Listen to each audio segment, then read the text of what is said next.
ترابا وعظاما أئنا لمبعوثون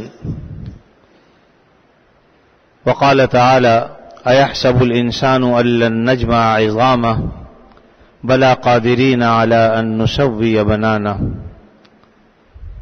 صدق اللہ العظیم۔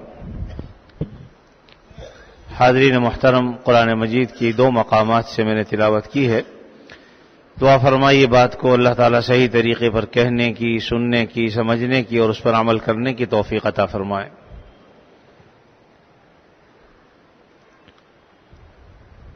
نبی کریم صلی اللہ علیہ وسلم کی ایک حدیث ہے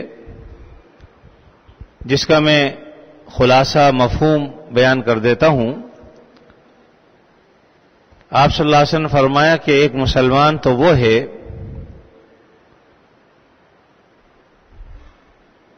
جو مسلمانوں کے ساتھ مل جل کر رہتا ہے، ان میں اٹھتا بیٹھتا ہے، ان کا حقوق ادا کرتا ہے، اور ساتھ رہنے کی وجہ سے جو اذیت و تکلیف بھی پہنچتی ہے بسا اوقات تو اس پر صبر بھی کرتا ہے، یعنی ان کی تکلیفوں کو برداشت کرتا ہے۔ ایک دوسرا وہ مسلمان ہے جو لوگوں سے الگ تھلگ رہتا ہے، اور الگ تھلگ رہنے کی وجہ سے اسے ان اذیتوں کا سامنا نہیں کرنا پڑتا اور تکلیفوں پر صبر بھی نہیں کرنا پڑتا۔ تو ان دونوں مسلمانوں میں وہ مسلمان جو لوگوں کے ساتھ مل جل کر رہے، ان کی تکلیفوں پر صبر کرے، فرمایا کہ یہ اس دوسرے مسلمان سے بدر جہاں بہتر۔ آپ جانتے ہیں کہ ہمارے دین میں رہبانیت نہیں، لا رہبانیت فی الاسلام۔ رہبانیت کہتے ہیں کہ دنیا کو چھوڑ چھاڑ کے جنگلوں میں نکل جائے، پہاڑوں پہ چڑھ جائے، اہل حقوق کے حق بھی ادا نہ کرے، بیوی بچوں کے حق ادا نہ کرے، اور سب کو چھوڑ چھاڑ کے جنگلوں میں چلا جائے۔ عیسائیوں میں رہبانیت ہے، اسی وجہ سے ان کے ہاں بعض خواتین شادی نہیں کرتی، راہبہ انہی کو کہا جاتا ہے کہ اس نے دنیا کو تج رکھا ہے، چھوڑ رکھا ہے۔ اور ایسے ہی وہ اپنے شہروں سے دور جنگلوں میں چلے جاتے ہیں عبادت کے لیے، کیونکہ ان کا دین و مذہب یا ان کا عقیدہ کہہ لیجئے یہ ہے کہ اللہ تعالیٰ راضی نہیں ہوتے جب تک کہ ہم اللہ کے لیے دنیا کو نہ چھوڑ دیں، اس لیے وہ ان کے یہاں رہبانیت ہے۔ لیکن اللہ تعالیٰ نے ہمیں جو شریعت اور جو دین عطا فرمایا ہے اس میں رہبانیت نہیں ہے کہ لوگوں کو چھوڑ چھاڑ کے جنگلوں میں چلے جاؤ، نہ ان سے تعلق رکھو، نہ ان کے حقوق ادا کرو، نہ ان کی تکلیفوں پر صبر کرو۔ تو ایسا کچھ اسلام میں نہیں۔ نبی کریم صلی اللہ علیہ وسلم نے جو میں نے حدیث شروع میں بیان کی، اس میں جو بات آپ نے بیان فرمائی، اس میں دو باتوں کو آپ نے یکجا کیا ہے۔ ایک تو یہ کہ ساتھ رہنا چاہیے، مل جل کر رہنا چاہیے، اور دوسری بات یہ کہی کہ پھر تکلیف اور صدمے بھی اٹھانے پڑیں گے۔ تو گویا دونوں باتیں لازم و ملزوم ہیں۔ جب آدمی اپنے خاندان کے ساتھ، برادری کے ساتھ، عزیز اقارب کے ساتھ، رشتہ داروں کے ساتھ رہتا ہے، مل جل کر رہتا ہے، تو یقیناً اس کا لازمی نتیجہ یہ نکلے گا کہ ان کی ایذاؤں پر، تکلیفوں پر صبر کرنا پڑے گا۔ ایسا کیوں ہے؟ اس کو سمجھنے کے لیے ایک اور بات کو سمجھنا پڑے گا۔ دیکھیے، اللہ رب العزت نے حضرت آدم علیہ السلام سے لے کر اب تک اور اس کے بعد قیامت تک جن انسانوں کو پیدا کر چکے ہیں یا جو انسان آنے والے ہیں، ہم اور آپ تھوڑا سا اگر غور کریں تو اربوں پدموں انسان ہیں جو آ چکے، اور کتنے آئیں گے اللہ تعالیٰ جانتے۔ لیکن آپ دیکھیے کہ کسی کی شکل ایک دوسرے سے ملتی نہیں، حالانکہ انسان اگر غور کرے تو اس کے چہرے کا جو حدود اربع ہے وہ ایک 42 سے زیادہ نہیں ہے۔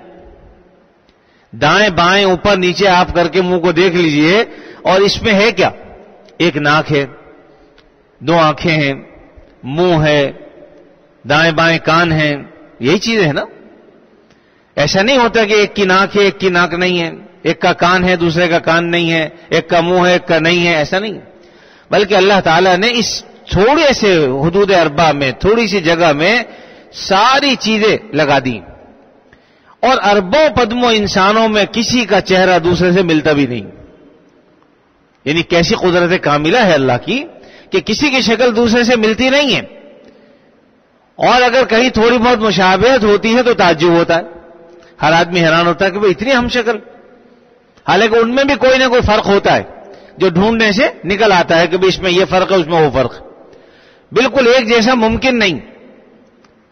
ہمارا معاملہ بڑا عجیب ہے کہ دو ایک جیسے دیکھ کر تعجب کرتے ہیں اور لاکھوں کروڑوں الگ الگ دیکھ کے تعجب نہیں کرتے. حالانکہ تعجب کی بات تو یہ ہے کہ بھئی لاکھوں اربوں پدموں انسان اللہ نے پیدا کیے لیکن کسی کی شکل کسی سے ملتی نہیں ہے، تو تعجب کی بات تو یہ ہے بھائی، دو ہم شکل ہو جانا یہ تعجب کی بات نہیں ہے. ایک جیسی شکلیں اگر کوئی بنا دے تو ممکن ہے، اس میں تو کوئی ایسی بات نہیں، لیکن ہر شکل الگ ہو، ہر چہرہ الگ ہو تو انسان سوچے تو صحیح کہ اللہ نے اپنی قدرت کاملہ سے، اور یہ جو شکلیں ہمیں عطا فرمائی ہیں اللہ نے، یہ پانی پر کاریگری کی ہے. پانی پر کوئی تصویر بنا سکتا ہے؟ نہیں بنا سکتا، لیکن اللہ تعالیٰ نے اس پانی سے، گندے پانی سے، گندے نطفے سے انسان کو پیدا کیا ہے، اور اسی پانی پر اللہ رب العزت نے انسان کی تصویر بنائی. تو آدمی ذرا سوچے کہ اللہ تعالیٰ نے اس کی قدرت کاملہ کس درجے کی کہ کسی کی شکل کسی سے نہیں ملتی. پھر یہ تو چلو کچھ نہ کچھ بڑا حصہ ہے، آپ اس سے نچلے حصے میں آ جائیے. انسان کی انگلیوں کے پوروے، انگوٹھوں کے نشان کائنات میں کسی انسان کے دوسرے انسان سے نہیں ملتے، حالانکہ اس کا حدود اربع تو اور بھی چھوٹا سا ہے. یہی وجہ ہے کہ ہمارے یہاں آج انگلیوں کے نشانات لیے جاتے ہیں، کیونکہ ایک انسان کے نشان کائنات میں کسی دوسرے انسان سے نہیں ملتے. اللہ رب العزت نے قرآن مجید میں اس کو ذکر فرمایا، اسی لیے میں نے اسی آیت کی تلاوت بھی کی کہ ایحسب الانسان ان لن نجمع عظامہ، کیا انسان یہ گمان کرتا ہے کہ ہم اس کی ہڈیوں کو جمع کرنے پر قادر نہیں ہیں؟ کفار یہ کہتے، کافر یہ کہتے تھے کہ اذا متنا وکننا ترابا وعظاما ائنا لمبعوثون، کیا جب ہم مر جائیں گے، اذا متنا، ہم جب مر جائیں گے، وکننا ترابا، اور مٹی ہو جائیں گے، ہماری ہڈی بھی مٹیاں بن جائیں گی، ائنا لمبعوثون، کہ اللہ تعالیٰ پھر دوبارہ ہمیں اٹھائے گا؟ یہ کیسے ہو سکتا ہے؟ حالانکہ یہ عقل کے خلاف نہیں ہے.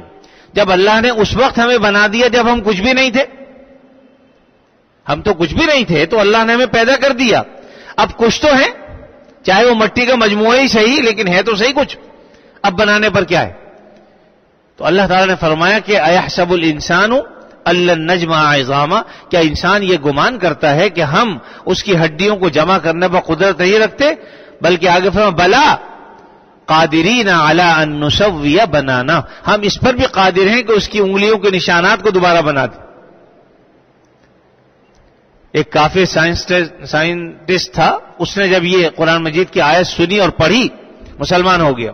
اس نے کہا یہ خالق کے بغیر کوئی کر ہی نہیں سکتا، دنیا میں کوئی آدمی انگلیوں کے نشانات اگر مر جاتا ہے تو دوبارہ نہیں بنا سکتا. ویسے اگر اللہ تعالیٰ یہ دعویٰ فرما رہے ہیں تو اس کا مطلب کہ خالق بھی وہی ہے، مالک بھی وہی.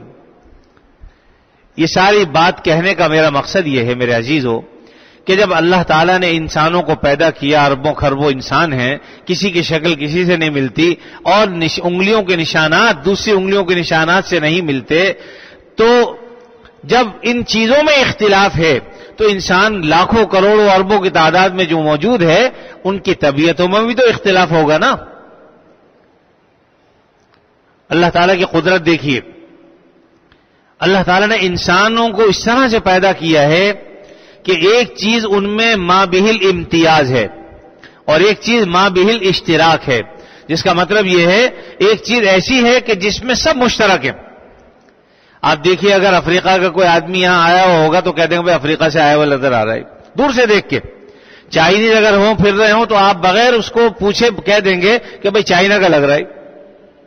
ہندوستان کا کوئی آدمی ہو تو آپ کیا کہہ دیں گے وہ بظاہر ہندوستانی معلوم ہو رہا ہے. تو یہ تو چیز ہے مابہل اشتراک. کسی عربی کو دیکھیں گے، مصری کو دیکھیں گے، ترکی کو دیکھیں گے، اللہ تعالیٰ نے الگ الگ ان کو پیدا کیا ہے، باوجود اس کے کہ لاکھوں کروڑوں اربوں ہیں، لیکن یہ چیز مشترک ہے کہ بتا دیں گے دیکھ کے کہ بھئی یہ ترکی معلوم ہو رہا ہے، یہ مصری معلوم ہو رہا ہے، یہ سعودی معلوم ہوتا ہے، یہ پاکستانی لگتا ہے، اور یہ ہمیں بنگالی لگ رہا ہے. ہر علاقے کی پہچان ہے. پھر اسی طریقے سے یہ تو ملکوں کا ہو گیا. ایک ملک میں رہتے ہوئے ہم بتا دیں گے بھئی یہ سندھی ہے، یہ پشتون ہے، یہ پنجابی ہے، یہ بلوچستان کا رہنے والا ہے. تو یہ مابہل اشتراک کہ اللہ تعالیٰ نے ان چیزوں میں تو سب کو مشترک کیا. اور مابہل امتیاز کیا ہے کہ ہر ایک کی شکل الگ الگ ہے، جس سے وہ پہچانا جاتا ہے کہ اس کی شکل ایسی ہے، اس کی شکل ایسی ہے. اگر آپ کسی بچے کو کسی کو دیکھا ہو اور بعد میں آپ کسی کو دکھا دیں لا کر کہ بھئی یہ وہی آدمی ہے، تو بچہ کہتا نہیں یہ وہ نہیں، وہ دوسرے تھے. یہ کیسے پہچانے گا؟ شکل دیکھ کے تو بتائے گا نا کہ یہ اور شخص ہے جس کو آپ لے کے آئے یہ اور ہے، اور وہ اور دوسرا آدمی تھا. تو بہرحال یہ چیزیں اللہ رب العزت نے اپنی قدرت کاملہ کا اظہار فرمایا ہے. تو اللہ تعالیٰ فرماتے ہیں کہ بلا قادرین علی ان نسوی بنانا، ہم اس بات پر قدرت رکھتے ہیں کہ ہم انگلیوں کے پورووں کو دوبارہ بنانے پر قادر ہیں. تو میرے عزیزو، جب ان تمام چیزوں میں اختلاف ہے تو یقیناً انسان کی طبیعت میں بھی اختلاف ہوگا. یہ ممکن نہیں ہے کہ جہاں چند آدمی رہتے ہوں اور ان کے مزاجوں میں مطابقت ہو. بہت کم. باپ اور بیٹے کی طبیعت میں مطابقت نہیں ہوتی، شوہر اور بیوی کی طبیعت میں مطابقت نہیں ہوتی، مزاج میں یکسانیت نہیں ہوتی. عورت کا پھر جہاں میاں بیوی کا معاملہ آ جائے تو اس کی تو صنفی الگ ہو گئی. مرد کا مزاج الگ اور عورت کا مزاج الگ، شوہر کا مزاج اور بیوی کا مزاج اور. ایک کو کریلے پسند ہے، ایک کہتا مجھے بالکل پسند نہیں. تو یہ لڑنے کی چیز نہیں ہے، یہ مزاجوں کا اختلاف ہے. ٹھیک ہے بھئی، آپ کو کریلے بہت اچھے لگتے ہیں، اس کو کریلا بالکل اچھا نہیں لگتا.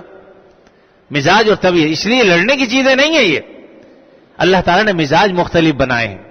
اس لیے میرے عزیز جو بات میں کہنا چاہتا ہوں وہ یہ کہ آپ صلی اللہ علیہ وسلم نے یہ فرمایا کہ وہ مسلمان جو لوگوں میں ساتھ رہے، مل جل کر رہے، اور طبیعتوں کے اور مزاجوں کے اختلاف کی وجہ سے ان کی تکلیفیں سہے، ان کی ایذائیں برداشت کرے اور اس پر صبر کرے، اس مسلمان سے جو الگ تھلگ رہتا ہے اور تکلیفیں نہیں سہتا دوسروں کی اور صبر بھی اسے نہیں کرنا پڑتا، تو یہ پہلا مسلمان زیادہ بہتر ہے جو ساتھ رہتا ہے اور مزاجوں کی وجہ سے تکلیف برداشت کرتا ہے. اور یہ کوئی ایسی بات نہیں ہے. دیکھیے انبیاء علیہ الصلوۃ والسلام سب سے افضل ہیں انسانوں میں، پھر اس کے بعد صحابہ کرام، پھر دیگر. تو انبیاء علیہ الصلوۃ والسلام کے مزاجوں میں بھی اختلاف.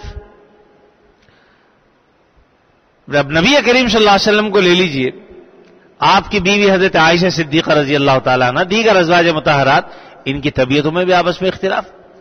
بعض باتیں وہ تھیں کہ جس سے نبی کریم صلی اللہ علیہ وسلم کو گرانی ہوتی تھی، تکلیف ہوتی تھی. چنانچہ آپ نے ایک مرتبہ اپنی بعض بیویوں کی بات کی وجہ سے قسم کھا لی کہ 1 مہینے تک میں تمہارے قریب نہیں آؤں گا، گفتگو نہیں کروں گا، اور آپ نے 1 مہینے کی قسم پوری کی. یہ مزاج کا اختلاف تھا، طبیعت میں گرانی ہوئی کسی بات سے اور آپ نے قسم کھائی.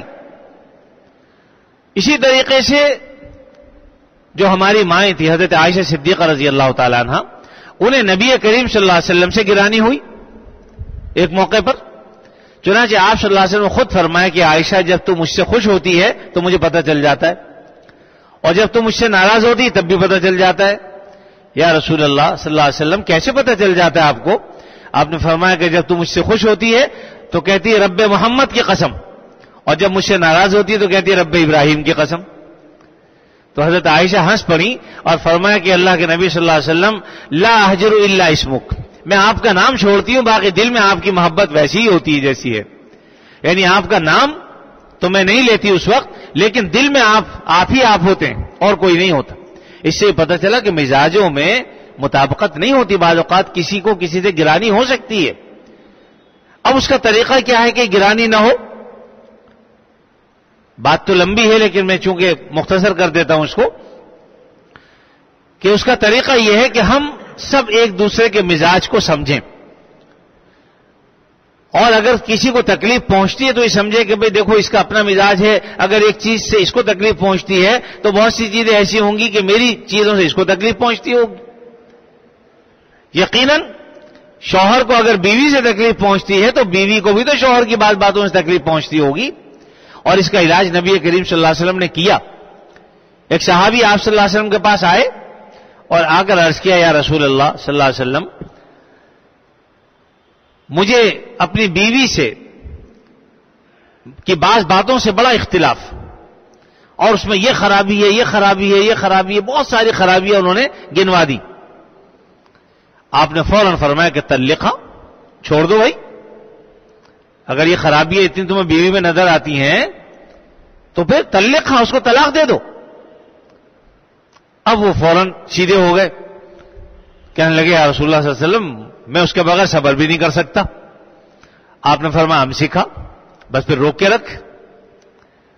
یعنی آپ صلی اللہ علیہ وسلم، آپ یہ دیکھیے کہ کس طریقے سے آپ نے علاج کیا یہ، کیونکہ آپ تو حکیم تھے۔ انہوں نے پہلے یہ کہا کہ خرابی ذکر کی، اس عورت کی اچھائیوں پر نظر نہیں تھی، تو آپ صلی اللہ علیہ وسلم فرمایا کہ جب اتنی ہی خرابیاں ہیں تو طلاق دے دے اس کو۔ اب جیسے ہی طلاق کا کہا تو اب یاد آ گیا کہ بھئی یہ تو میرا پاؤں بھی دباتی ہے، یہ میرے گھر کے کام بھی کرتی ہے، کھانا بھی پکا کے کھلاتی ہے، بچوں کی بھی دیکھ بھال کرتی ہے، اور بہت سارے کام ہیں، گھر کے سارے کام یہ کرتی ہے، چھوڑ دیا تو مشکل ہو جائے گی۔ فوراً کہا کہ اللہ کے نبی صلی اللہ علیہ وسلم میں تو اس کے بغیر رہ بھی نہیں سکتا۔ فرمایا ہم سیکھا، پھر روک کے رکھ، کیوں طلاق دے رہا اس کو؟ مطلب یہ تھا کہ خرابیوں پر نظر مت رکھو، صرف اس کی اچھائیاں اور خوبیاں بھی دیکھو۔ اگر کسی بھی شخص میں کچھ برائیاں ہیں تو کچھ اچھائیاں بھی ہوں گی۔ ہماری عادت یہ کہ ہم صرف خرابیوں کو دیکھتے ہیں، برائی کو دیکھتے ہیں، اچھائی کی طرف جاتے ہی نہیں۔ اور میاں بیوی میں خاص طور پر ہمیں چاہیے ایک دوسرے کو برداشت کریں۔ بیوی کو چاہیے وہ اپنے شوہر کی اچھی عادتوں کو دیکھے کہ اس میں کون سی اچھی عادتیں ہیں، اور اسی طرح شوہر بھی سمجھے کہ میری بیوی میں کون سی اچھی عادتیں ہیں، تاکہ ان کی وجہ سے ایک دوسرے کو آدمی برداشت کرے۔ تو یہ بات نبی کریم صلی اللہ علیہ وسلم فرمائی کہ دیکھو بھئی رہو تو اکٹھے رہنے کا مطلب یہ ہے ایک ہی شہر میں رہ رہے ہیں، جیسے ایک ہی محلے میں رہ رہے ہیں یا ایک گھر میں رہ رہے ہیں، تو مزاجوں کے اختلاف اور آنا جانا بھی رکھو، ایک دوسرے کے حقوق ادا کرو، آپس میں ہنسو بولو، کوئی مسئلہ نہیں۔ اگر کسی کو کسی سے تکلیف پہنچے تو تم یہ سمجھ کے کہ بھئی ٹھیک ہے اس بات سے اس کی تکلیف پہنچی، لیکن اس میں کچھ اچھی باتیں اور بھی ہیں، ان اچھی باتوں کی وجہ سے تم ان کو برداشت کرو۔ ورنہ اولیاء کرام، صحابہ کرام، ان کے مزاجوں میں بھی آپس میں فرق تھا۔ سیدنا صدیق اکبر، عمر فاروق رضی اللہ تعالیٰ عنہما سب جانتے ہیں، یعنی جہاں کہیں ایک کا ذکر آتا تھا دوسرے کا ذکر ضرور آتا تھا۔ جا ابو بکر و عمر، خرج ابو بکر و عمر، کہ ابو بکر آئے، عمر بھی آئے، اور حضرت عمر گئے، ابو بکر بھی گئے۔ یہ یعنی صحابہ کے کان سنتے رہتے تھے یہ، حتیٰ کہ نبی کریم صلی اللہ علیہ وسلم کو جب کوئی مشورہ کرنا ہوتا تھا تو کہتے تھے جاؤ بھائی ابو بکر عمر کو بلا لاؤ، اس وقت بھی آپ دونوں کا نام لیتے تھے۔ اب دیکھیے، اور پھر آپس کی محبت کیسی۔ حضرت عمر فاروق رضی اللہ تعالیٰ نے ایک مرتبہ فرمایا سیدنا صدیق اکبر سے کہ صدیق اکبر، تم نے جو رات نبی کریم صلی اللہ علیہ وسلم کے ساتھ غار ہرا میں گزاری ہے، غار ثور میں گزاری ہے، تم وہ رات، اس رات کا اجر و ثواب مجھے دے دو، اور میری زندگی کے سارے اعمال کا ثواب تم لے لو۔ تم نے ایک رات جو نبی کریم صلی اللہ علیہ وسلم کے ساتھ غار ثور میں گزاری ہے، اس کا ثواب تو مجھے دے دو، اور میری ساری زندگی کی عبادتیں وہ تم لے لو۔ یہ اس قدر اس درجے میں آپس میں محبت بھی تھی۔ لیکن مزاجوں میں کبھی کبھی ایسا بھی ہوتا تھا کہ ایک شخص کو دوسرے کی بات سے گرانی ہوتی تھی۔ چنانچہ ایک مرتبہ سیدنا صدیق اکبر رضی اللہ تعالیٰ عنہ کی اور سیدنا عمر فاروق کی آپس میں بات چیت ہوئی، اور حضرت ابوبکر صدیق رضی اللہ تعالیٰ عنہ نے کوئی بات کہہ دی جس کا حضرت عمر نے برا منایا، اور وہ ناراض ہو کے چل دیے۔ اب صدیق اکبر رضی اللہ تعالیٰ عنہ پیچھے جا رہا ہے منانے کے لیے، لیکن حضرت عمر فاروق آگے جا رہے ہیں، صدیق اکبر پیچھے، لیکن وہ سنتے نہیں ان کی بات، یہاں تک کہ حضرت عمر فاروق رضی اللہ تعالیٰ عنہ گھر میں داخل ہوئے اور دروازہ بند کر دیا۔ اب سیدنا صدیق اکبر کیا کریں؟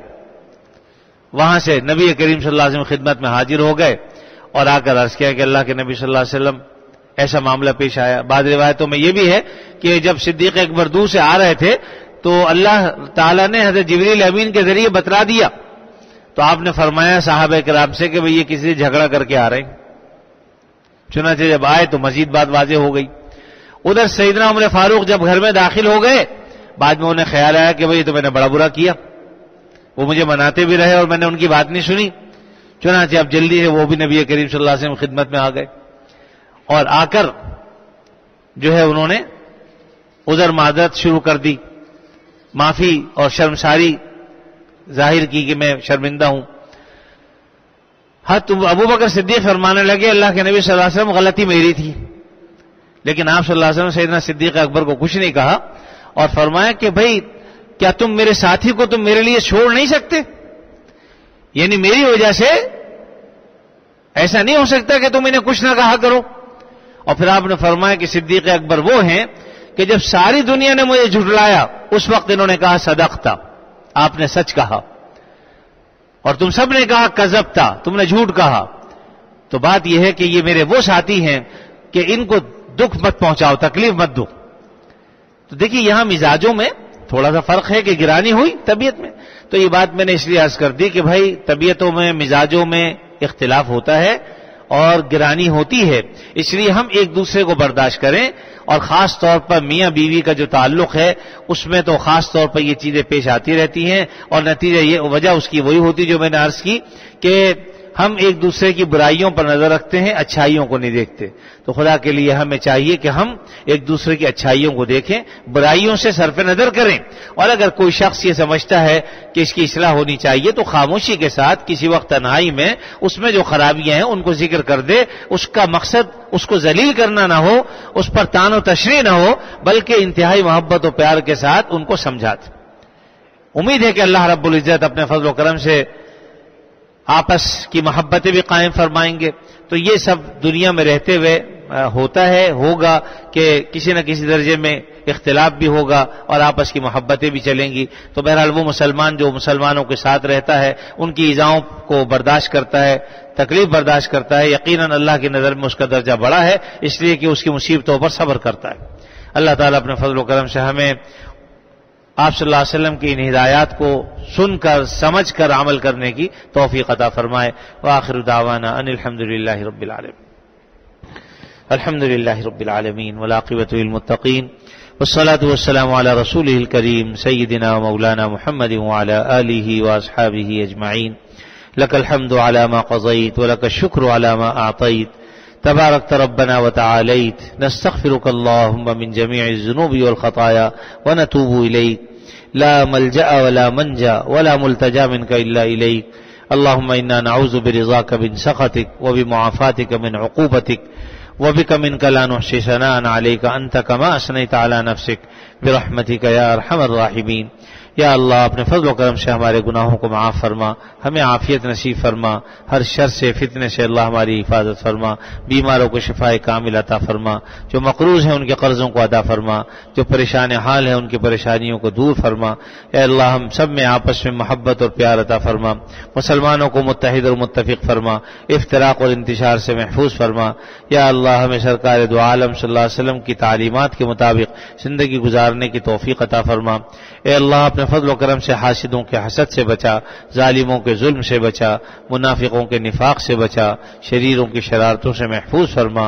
اے اللہ اس وقت کچھ نکاح ہونے والے ہیں, اپنے فضل و کرم سے جو رشتے ہو رہے ہیں آپس کے نکاح کے رشتے میں جو بندھن باندھے جا رہے ہیں, اپنے فضل و کرم سے اللہ ان میں خیریں اور برکتیں عطا فرما, آپس کی محبتیں عطا فرما, ہر شر و فتنے سے محفوظ فرما کر انہیں بھی اور ہم سب کو اپنی مضبوط حفاظت اور پناہ عطا فرما. ہم میں جو بیمار ہیں ہمارے عزیزوں میں رشتہ داروں میں یا اللہ ان سب کو شفائے کامل عاجل عطا فرما, اور جتنے مسلمان اس دنیا سے جا چکے اللہ ان کی مغفرت فرما. ربنا تقبل منا انك انت السميع العليم وتب علينا انك انت التواب الرحيم. وصلى الله تعالى على خير خلقه محمد وعلى آله واصحابه اجمعين. آمين برحمتك يا ارحم الراحمين.